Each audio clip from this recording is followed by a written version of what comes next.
Back. Button.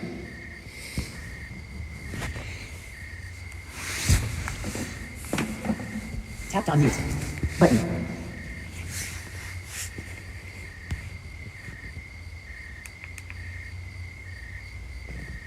Tapped on mute. Tapped on mute. Tapped on mute.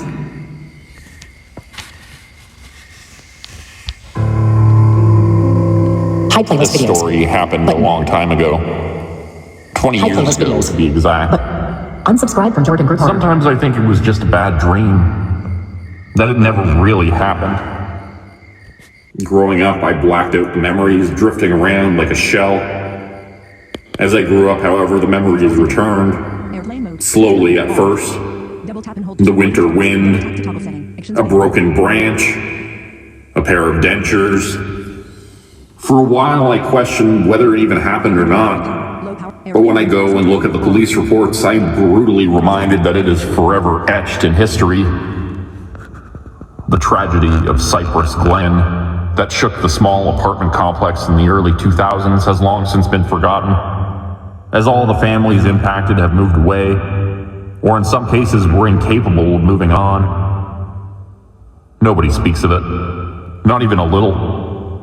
But as I watch the first snow behind the fogging windows, I find myself adding something stronger to my hot chocolate as the candy cane shovels unearth the memory once more. It happened in December 2001. I was 8 years old. The winter seasons were much harsher then. In the days when lake effect snow meant literally burying the town in several feet every time a storm hit. I was eagerly awaiting Christmas, my busy little mind full of thoughts of presents and the jolly old man. We were on the first week of winter break when the snow hit, and it showered relentlessly until it was drifting halfway up the patio doors. With so much white everywhere, it was just like the movies. Watching it come down in the warm living room through the glow of festive lights. My mom was a bartender at a bar at the edge of town. My dad was a Marine and currently deployed. I didn't understand the significance of these things. I just remember wanting him to be home for Christmas and not knowing why he wasn't. My mom worked a late shift at the end of the night, so she would leave me home alone for a few hours while she made cocktails until after I fell asleep.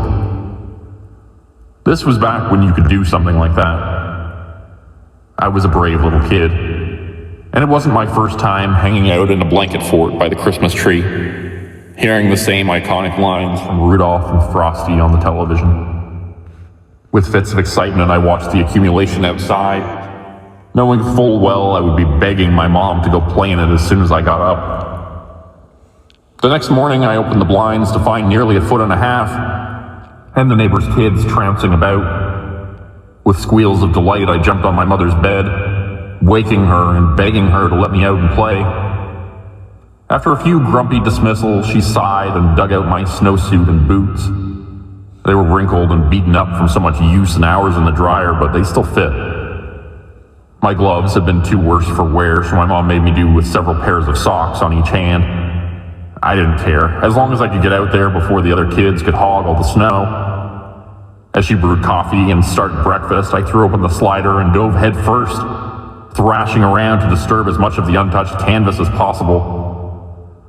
Feeling the snow melt on my face, I sat up in my cold coffin, taking a moment to admire the scene around me.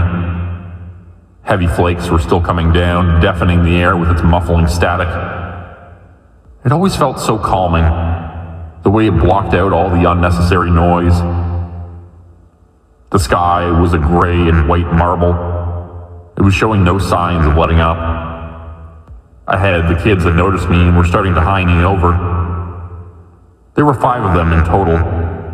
The oldest was Robbie, who was 10. Tagging along with him was his little brother Christopher, who was messily taking a bite out of a snowball. He was 4. Christopher would always gravitate toward his brother, and Robbie hated it.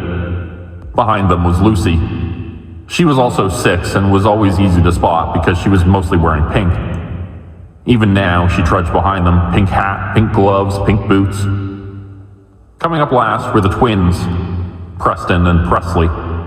They were inseparable, always traveling like they were conjoined at the hip. They both had long hair, Presley's done in cute little pigtails. Their gloves, hats, and coats alternated colors. It was something their mother did on purpose. "About time you made it out here," Robbie said. Christopher smiled, mouth full of snow. "How long you been waiting?" I asked. "Only 5 minutes," Lucy said. The twins said nothing, but waved at me together. Behind us, a plow was hulking through the snow, lowering its blade with an awful grinding sound. We all stopped to watch it, the metal dragging across the parking lot as it pushed the snow into a gigantic mound in the corner. We watched the pile build slowly, all of us knowing we would soon be climbing all over it. Robbie turned around suddenly, a big grin on his face. He was always the one to come up with ideas. "You guys want to build a snowman?" We all exchanged looks. There was only one answer. Well, we waited for the plow to finish the lot. We started building it. Robbie was the first to get the ball rolling, his bigger hands making for easier work. His would serve as the base. "We'll make the head," the twins said together, and without a word, they started packing a decent ball together. Lucy and I decided to make the body, and Christopher tried to jump in and help Robbie push it as it got bigger. He was mostly laughing and falling down, but Robbie didn't seem to mind. He would watch and smile at his little brother, but only when we weren't looking. He worked diligently, and it didn't take long with the 4 of us. We huffed and puffed with rosy cheeks, the cold meaning nothing in the excitement. It wasn't long until Robbie was done with the bottom. The big boulder rolled to a stop and wouldn't budge further. Robbie collapsed and sat next to it. "Phew, I'm pooped," he said, taking deep breaths as he looked at the sky. Me and Lucy had just finished the body piece, her pink gloves and my soft hands smoothing it out. We lifted it together and placed it on the bottom, almost dropping it in the process. Christopher helped, giggling as he went. The twins came shortly after with a perfectly spherical ball they had packed together and placed it gently on top. It was an odd-looking snowman, but it was good enough. It was a little taller than Robbie and stood like a blank silhouette in front of my patio. Once it was done, we all sat and admired it. The snowplow drove away, leaving a freshly packed mountain of snow in its departure. We all caught our breath, large flakes hitting our faces. "It's missing something," Lucy said. "Duh, everything," Robbie said. We all looked around for something to decorate it with, but there was nothing but white everywhere you looked. There was no fancy carrot, no top hat. "How about this?" Robbie said, turning to us all. "Tomorrow we all bring something from home to decorate him." "Him? How do you know it's a he?" I asked. "He's too big to be a girl," said Lucy. "Exactly," Robbie agreed. After a moment, we were all in agreement. "Well, what do we name him?" said Christopher. Together, we sat in silence, looking up at the blank, sculpted face of our winter friend. With no eyes or mouth, it reminded me of the mannequins you would see at the store. Just when it seemed there wasn't an answer, the twins spoke up. "Braxton," they said, and we all exchanged looks. We knew the name all too well, and just hearing it made even Robbie bite his lip nervously. Braxton was the school bully, and a nasty one at that. He was much older than all of us. Our town was small, and our school consisted of one building with all the grades. It looked just like the shoe factory in Jumanji. Starting at kindergarten and ending with 12th, it housed all students that lived around us, since the closest town was too far away. Braxton was a middle schooler, and he loved to pick on little kids. Whether it was in the hall, on the playground, or outside of school, we had each had our run-ins with Braxton, and he didn't discriminate. He was awful to everyone. "Are you sure? We could pick any other name," said Robbie. The twins just shrugged. It was hard to tell what the reason was behind anything they did. I didn't have any ideas, and when I looked at Lucy, she just shook her head. "We can call him Cookie," shouted Christopher. Braxton it is, sighed Robbie. We agreed to come back to the snowman tomorrow and put on the finishing touches. We got up and played a while, climbing the large pile of snow the plow had made. We climbed it and jumped off, rolling to the bottom until we got too dizzy. The hill was so big the possibilities seemed endless. We burrowed a tunnel into the mound, big enough so one person could squeeze in at a time. When we were almost all the way through to the other side, my mom called me, telling me that it was... I wasn't ready to go in, but the socks on my hands were soaked, and my fingers were starting to go numb. The other kids seemed to be tired as well, so we dispersed on the promise we would return the next day with our decorations for the snowman. We said our farewells and I headed inside, passing Braxton on my way to the patio.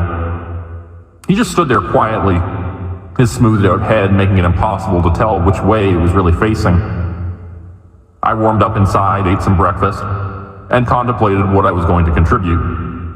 My mom told me we were going to my grandmother's house for a couple days for the holiday, and tomorrow morning would be my last day to play outside until next week. I was bummed, but Grandma's house meant sweets and presents, so it wasn't all bad. I would just have to make the most of it tomorrow.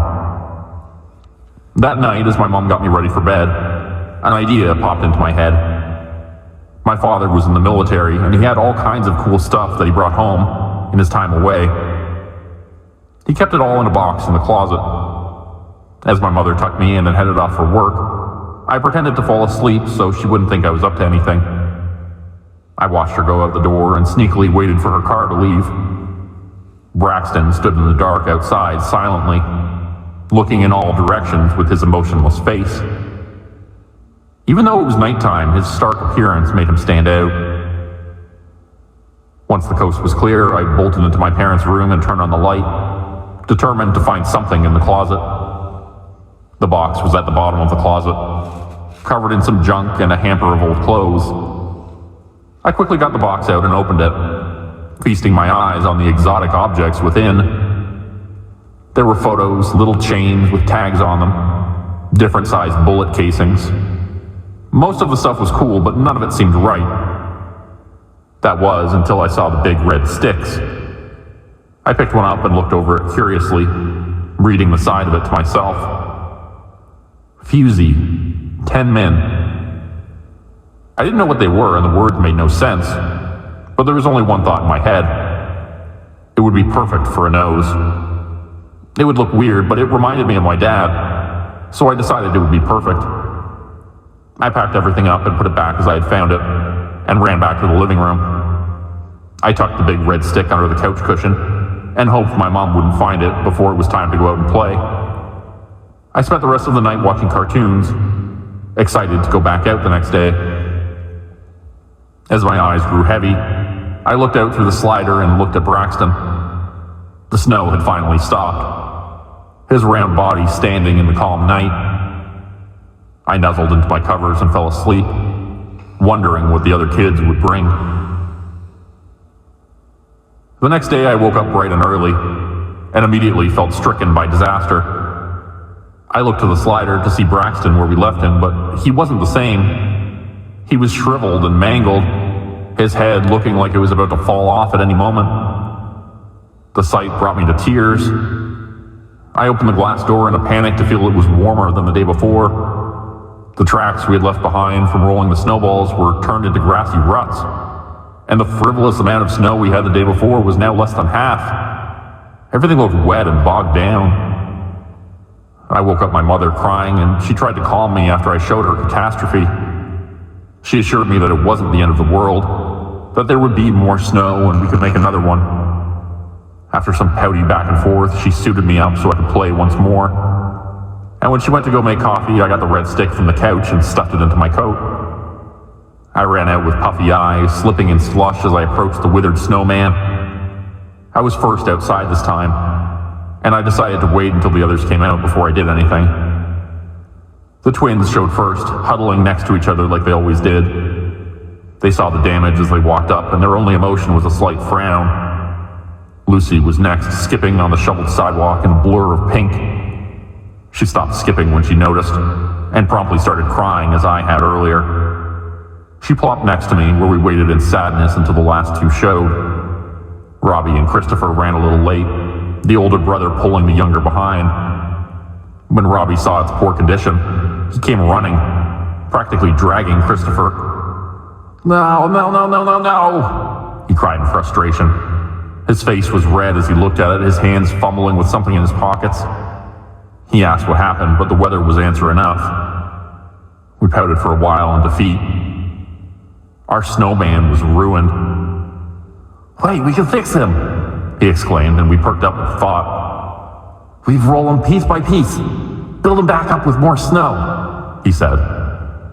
But all the snow is melting, and it's too windy, said Lucy, kicking her feet. I know, that's why we roll him into the woods. There's not as much sun there, and it's not as windy, he said, pointing to the trees that were in the distance, past the yards of the apartment complex. It was a steep incline to the trees, but we could see from here that there was plenty of snow in the clearings.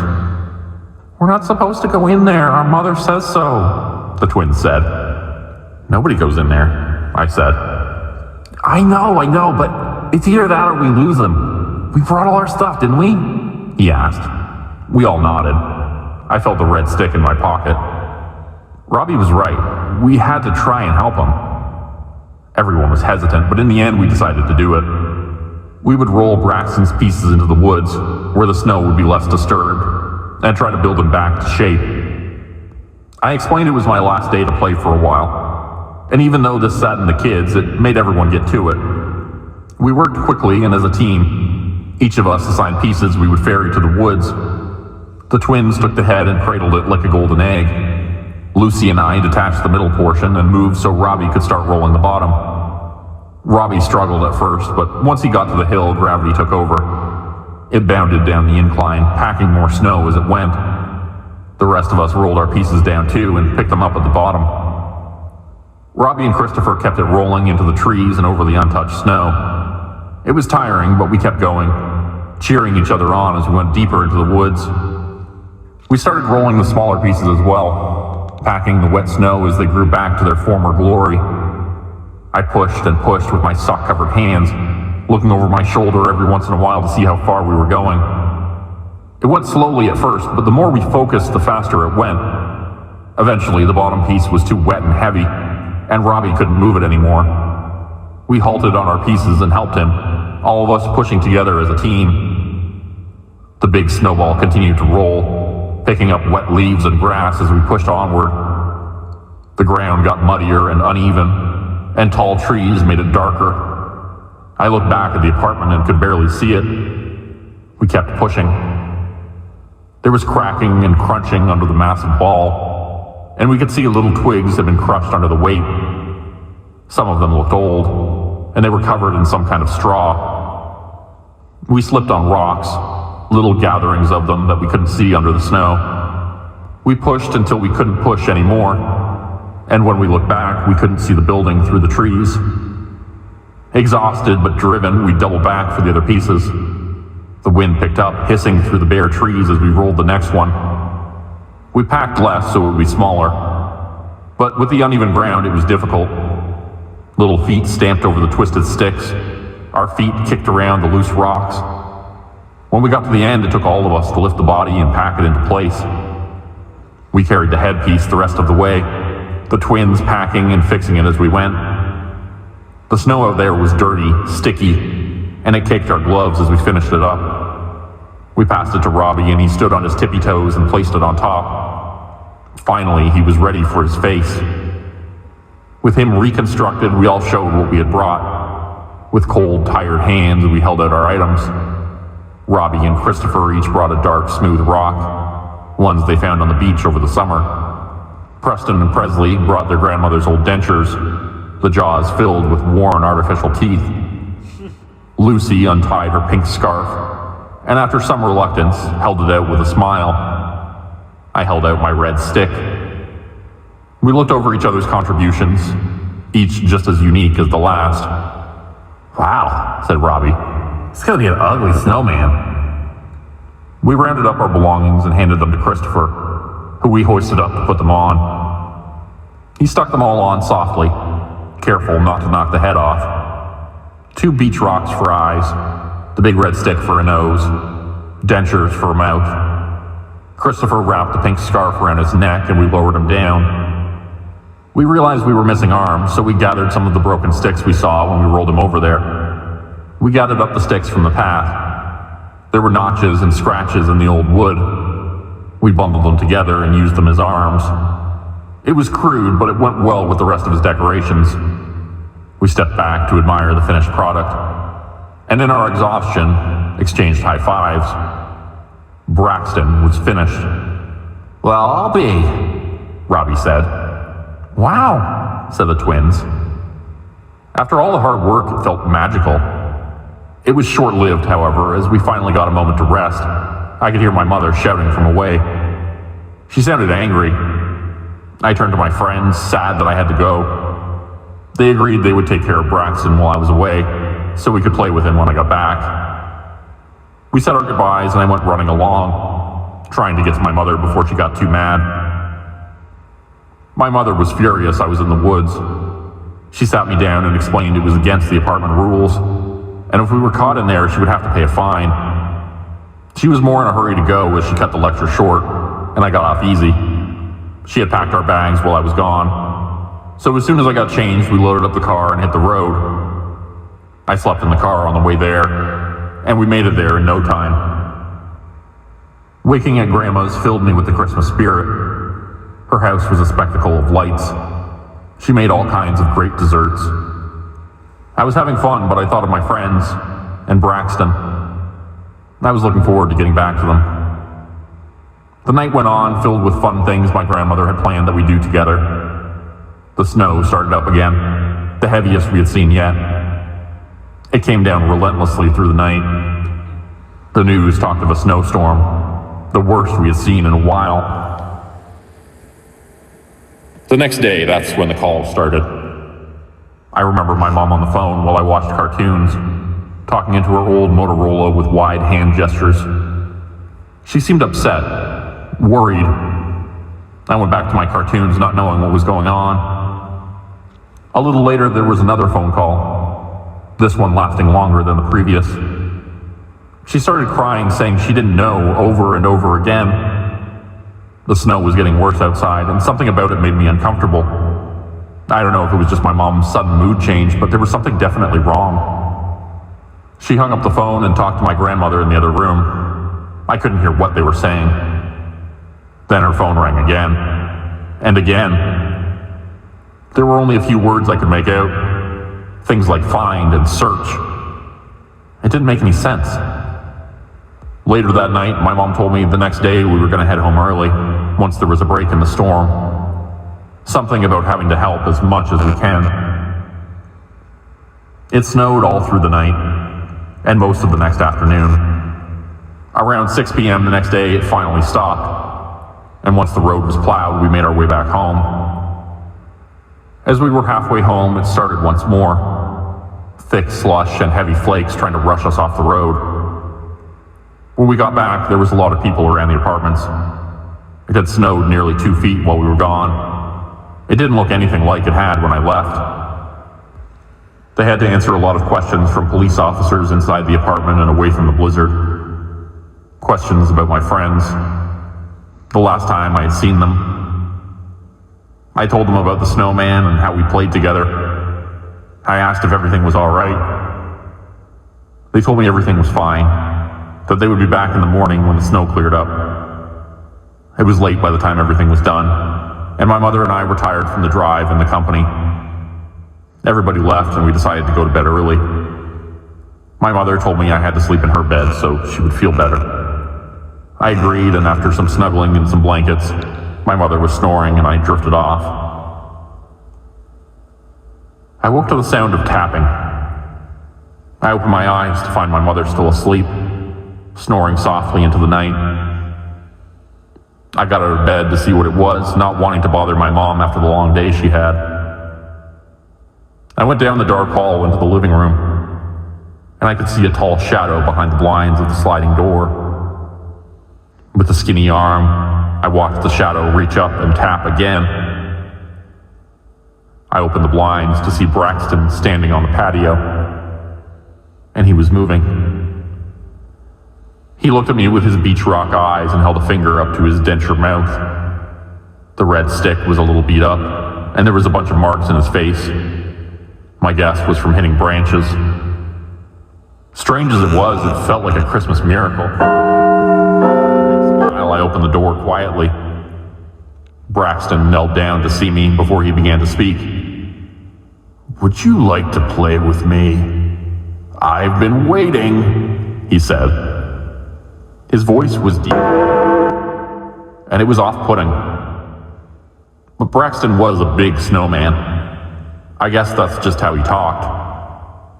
"I can't, I'll get in trouble," I said. Braxton's stone eyes furrowed, his pink scarf blowing in the wind. "But I have something to show you. You must see what we made for you. It will be quick, I promise. The others are waiting." It didn't make sense how he talked through the dentures, but they clacked and rasped through the snow. "The others are waiting for me?" I asked. "Yes, we better hurry." That was all I needed. I dressed quickly and quietly, careful not to wake my mom. I would just be there and back. It wouldn't take any time at all. After suiting up, I went outside, and Braxton took my hand. The bundles of sticks had been rearranged into joints and fingers, and they gripped my hand tight. We headed into the woods silently, my boots crunching the deep snow and Braxton scooting on his round base. I looked up at his animated face while we walked, and he looked down at me. It looked like he was trying to smile, but the dentures wouldn't cooperate. I got a better look at the marks on his snowman face. They looked like little handprints, and some scratches. They must have tried to give him eyebrows or something. We walked into the dark woods, Braxton taking me by the hand. "How are you alive?" I asked. "I don't know," Braxton said. "Where are you taking me?" "To the others." "They're waiting for us? This late?" I asked. We were all going to be in trouble with our parents if they found out. "Yes, they're waiting." I looked behind and the building was getting further away. I could barely see the parking lot lights in the distance. The woods looked completely different from before, the large amount of snow blanketing everything. I couldn't see the ground like I did before. Suddenly we stopped and I bumped into Braxton. He scooted aside so I could see. It was a hole. Looking in, I could see it was a little opening for something bigger within. "Where did this come from?" I asked. "We dug it, so we could play." He put a twig hand on my shoulder and ushered me in. I ducked into the tunnel, straining so I could see. The snow blended into dirt like it was a little cave. There was a flickering light inside, weakly illuminating the passage within. Something felt wrong. When I looked back at Braxton, he just nodded to keep going. I went further towards the light so I could see better around me. When I got closer, I started to make out a dark shape on the floor of the snowy cave. It was close to the light, and when I got closer, I could see it was someone holding a flashlight. Robbie was laying in the snow, the flashlight held in his outstretched hand. Christopher was next to him, huddled in a ball. Their gazes were soft and hazy. As I drew closer, the sinking feeling of cold fire washed over my skin. They were frozen solid. I screamed and stumbled backwards, my hand grazing something hard in the snow to my right. When I saw the pink coat, I knew it was Lucy, her face stone in the dark, snowy cave. I looked from her to the boys in denial, my mind refusing to make sense of what was in front of me. The three of them laid there, their gloves torn to reveal black fingertips. Their skin was pale beneath their clothes, dark, jagged marks across the skin on each of them. Bite marks. I turned, ready to run, but Braxton was blocking my way out. He was hunched over, his twig arms holding him up. His dentured mouth was open unnaturally wide, and something was sliding out of his expanded tunnel of a throat. The frosted mass of dark blue and red slid out of his snowy gullet like a slug and landed on the dirt with a wet plop. Two little figures embracing, frozen together. The twins. I started screaming. Braxton's throat closed, the deep groan echoing in through his warping insides. When his form returned to normal, he looked at me blankly, his snowman head cocking to the side in confusion. "What's wrong?" he asked, scooting a little closer. "Get away from me! Look what you did!" I shouted, and Braxton flinched. "I don't understand," he said, his words plain and sad. "My friends, what did you do?" I sobbed, my hands shaking. Braxton's eyes shifted for a moment in silence, looking from one body to the next. "We wanted to play. We wanted to make a house we could play in." He drew closer, his hands crackling as he flexed his fingers. "They got tired and wanted to go home, but they couldn't go. We had to keep digging together."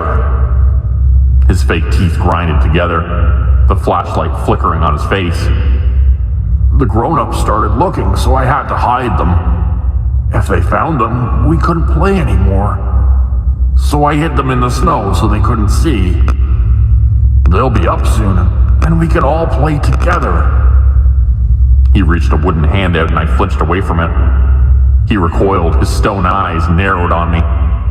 The guttural grind of vocals in his throat got deeper, the dentures opening slightly. "You want to leave? You don't want to play with me?" he asked, his voice getting deeper with every syllable. I shook my head, tears streaming down my face. "Don't leave.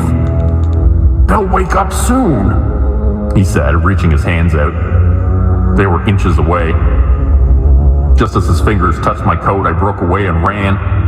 Braxton tried to catch me, but he moved awkwardly in a little hole, swiping wildly with his hands.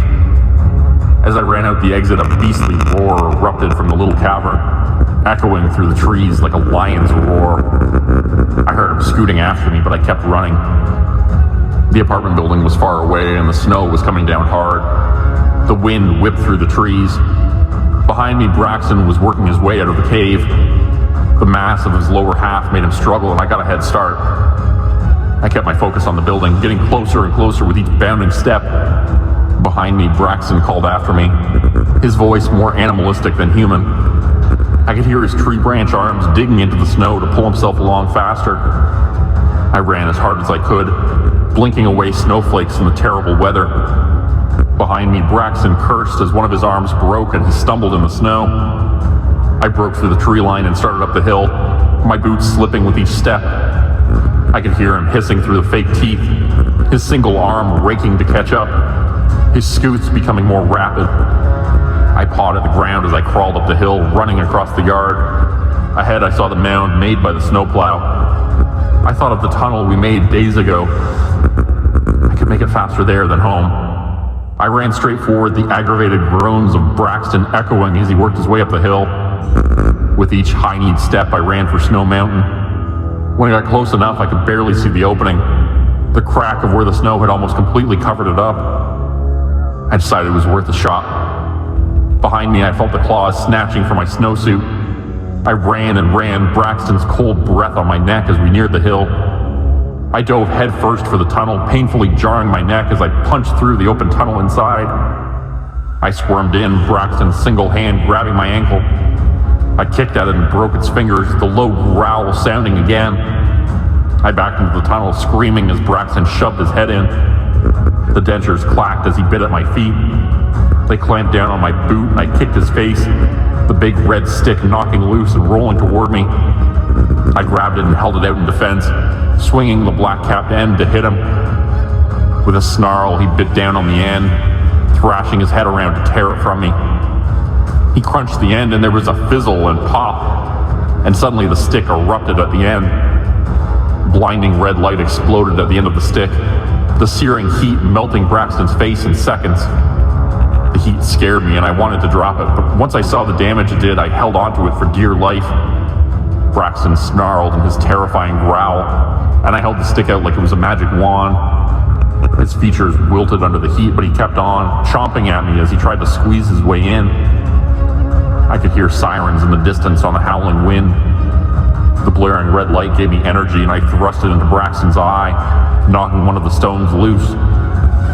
Like a blowtorch, the searing ember melted the front of his face until the other eye slid away, the hole that once held his nose pooling into a waterfall.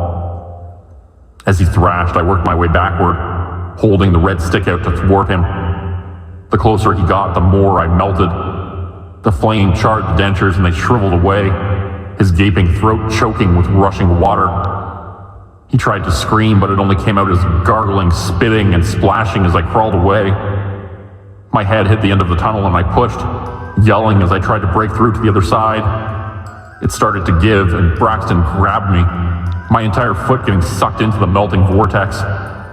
I stabbed the stick deep into his face and left it there, the bubbling burn eating through like a hot poker. I yanked my foot free and pushed as hard as I could. I broke through the other end, rolling away in a mess of white. Braxton's cries echoed as he wormed in the tunnel, the dull burn of the stick silencing him slowly. The red and blue flashes of police cars flew into the parking lot as the snow mountain shook and caved in. Smoke whooshed and water gushed from both ends as it flattened, the heavy snowfall and wind already working to blend it in. As the officers approached, I folded in the parking lot and cried until they brought me to my mother. I don't remember much after that. The police took a team through the storm and found the hole in the snow and the little cave where my friends rested. It was already getting snowed in when they found it, like something was trying to bury it. The losses were devastating. They were my last true friends, and I never really moved on from that. I didn't see much of their families after that. They moved far away from me and everything in Cypress Glen. The police combed through the mound that held the monster and found nothing but a charred scarf and burnt plastic. The storm kept them from properly searching that night, and eventually they called it off. They acted sincere when they questioned me, but I know they never believed my snowman story. Nobody really did. As enough time went on, people stopped talking about the tragedy of Cypress Glen, a terrible night when 4 children disappeared after getting lost in the snow so close to home. I never really got any answers until I was older. I dug up the police report many years later to find it was mostly incomplete and hushed away. Nobody likes to speak of it. Nobody wants to acknowledge what happened. Hypothermia, they said. Maybe it made them delusional.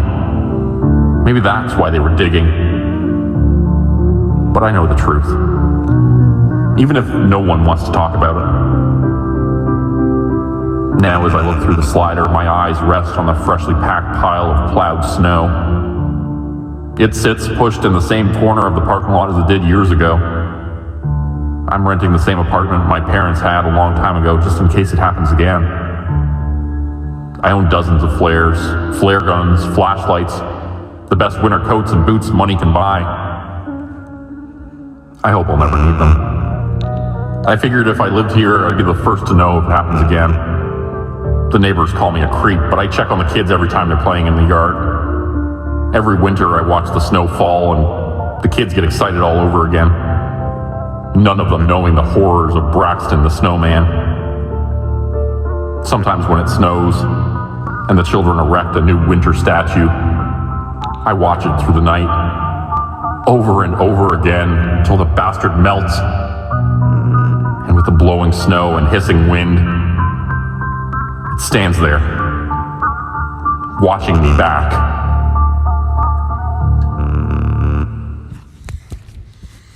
Without the ones like